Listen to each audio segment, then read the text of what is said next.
Behind the Mask.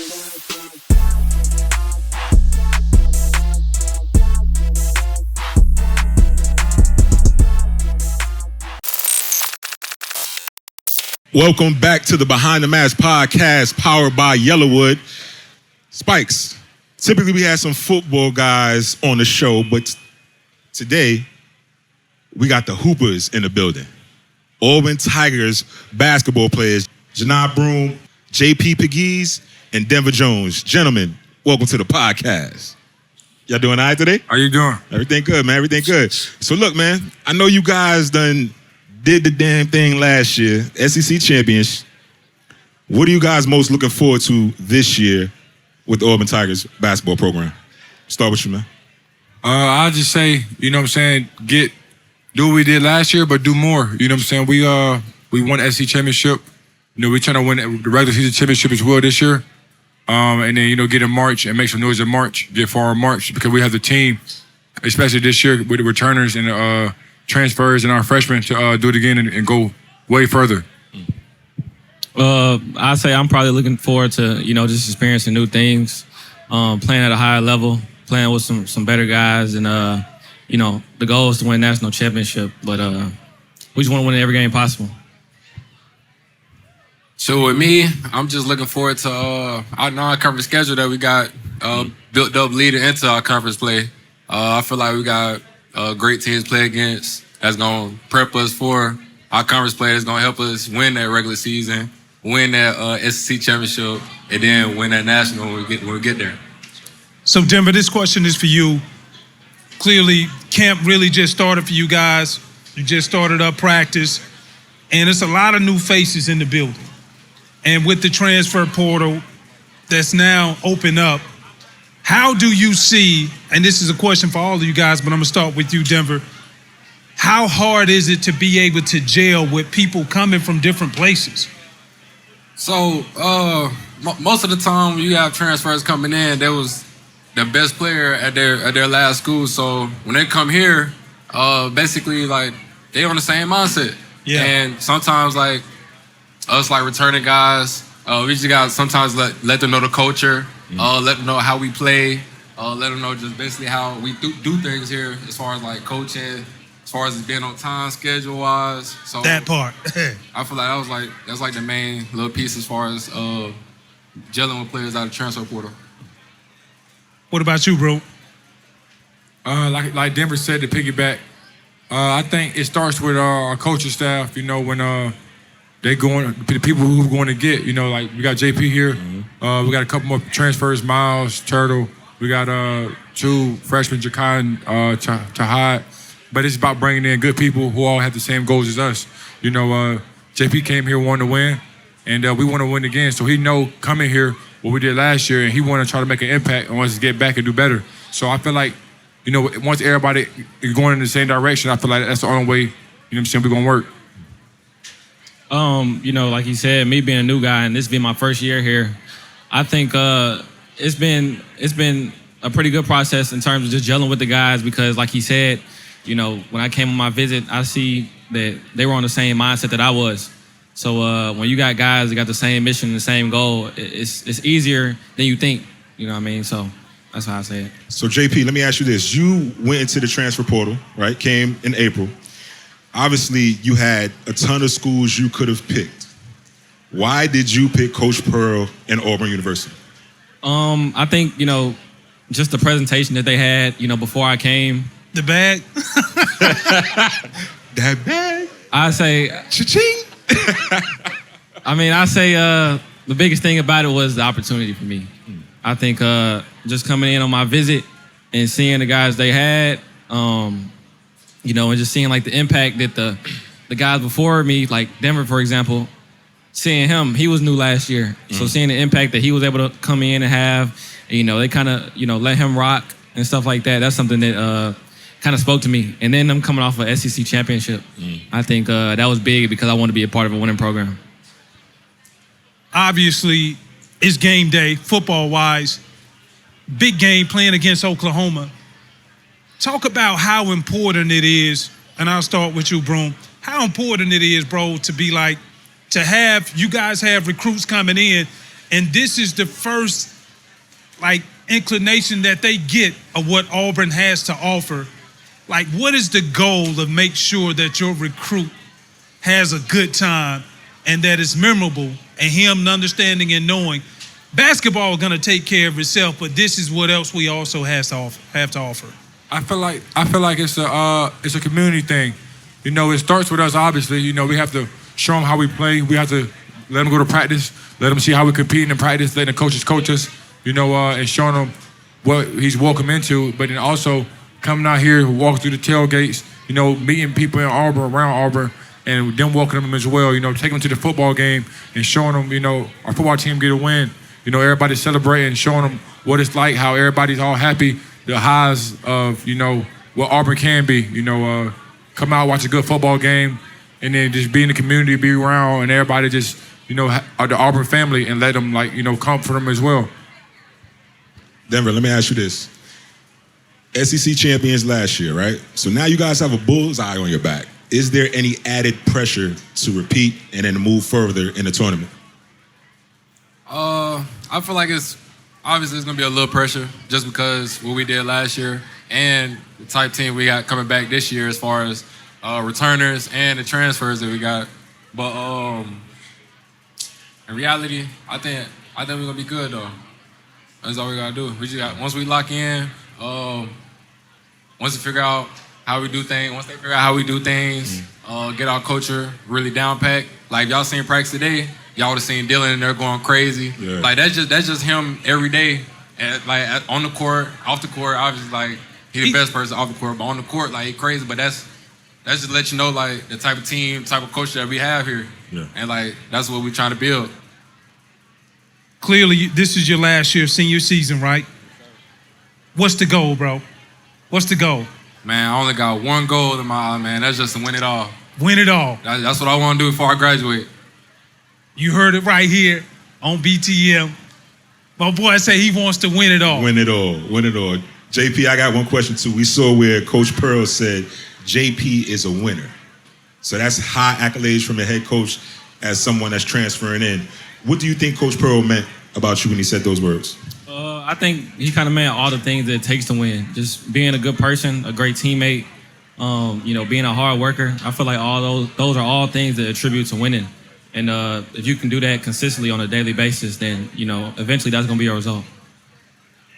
Janae, my question for you, coming into your last year, we understand and know the success you guys had last year, but coming into this year, what's the top goal for you in order to set you apart from everybody else in the country? What's your goals? Man, winning. I mean, it's a cliche answer, but, you know, the more you win, the more, you know, you get looked at. You know, you can average 30 points and lose, and all that don't matter. You know what I'm saying? I'm a winner myself. I just want to win every game, starting with Vermont in the first game. You know, we have a hard schedule, but Coach prepared us for that because he knows the team that we have. So, you know, I'm going to do my part, you know, and try to, you know, help lead this team. You know, I got support behind me. I got support next to me. You know, these guys they lead in different ways. You know, they all lead. I'm not the most vocal leader, but we have guys like, you know, Denver and JP who is the vocal leaders. But everybody just do their part, and I think we'll have success in the end. And like Denver said, we're going to win it all. Well, fellas, man, we appreciate y'all stopping by Behind the Mask Podcast. We know y'all got to get back to the game and the tailgate and everything. Wishing y'all the best of success this season. Till y'all play against Ole Miss, then I'm going to say, you know, I can't root for y'all. But other than that, I got y'all. Yeah, he went to Ole Miss. You know what happened when we played them both times last year, right? Why you got to bring up old stuff, man? That ain't old stuff. It's all about what have you done for me lately. All right, y'all got that, man. But look, anyway, much love. You know what I'm saying? Do your thing. Ladies and gentlemen, Johni Broome, JP Pegues, Denver Jones, Auburn Tigers basketball. War Eagle. War Eagle. War Eagle. We're back with Auburn Tiger basketball players JP Pegues and Denver Jones, and this segment is powered by Yellowwood, bringing the lumber, powered by Yellowwood. And it ain't just a football thing. It ain't a football thing. You can get the lumber brought to you whether or not you're on the grass or whether or not you're on the court. You're actually playing on the lumber on the court. That's right. We celebrate the hardest hits and toughest tackles on the football field, protecting our turf just like Yellowwood protects your backyard from the elements. But fellas, what was your bringing the lumber moment on the basketball court? I'd say it was probably the beginning of last year, our first game back. My first game back. It was our second game of the season. You know how you always get a scouting report on somebody, and you know if they're athletic or they're not, what they can and can't do. Yeah. So I think it was a transition play. We had missed a shot, and they had threw it ahead. And it's basically he's a couple steps ahead of me, but I'm behind him. So I mean, the person who he is, I'm thinking he about 6 foot. So I'm thinking like he can't really dunk. He can lay it up. So I'm finna chase a block down. Oh, so you did the chase down. I'm thinking I'm finna be like on some LeBron stuff. Yeah. Okay. So I don't know why, but it was like as soon as I jumped, he just came off too. And put it behind his head. And I swiped down. Missed it. Foul and one. And one? But we was up so much to the point where it was like, okay, it ain't a big deal. But I heard a little bit about it after the game. So He punched it? yeah, he punched it. Hey, did you Punched it on. You got a poster, bro? You got going on the poster? Man, it happened to everybody. It's gonna happen to everybody. Y'all want to talk about dunks? I got 2 stories. Go ahead. Go ahead. So which one y'all want to hear first? Y'all want to hear about the March Madness? Y'all want to hear about the dunk story? Which one? Whatever one's on you, it's on you. I bet. So I'm gonna start with the March Madness.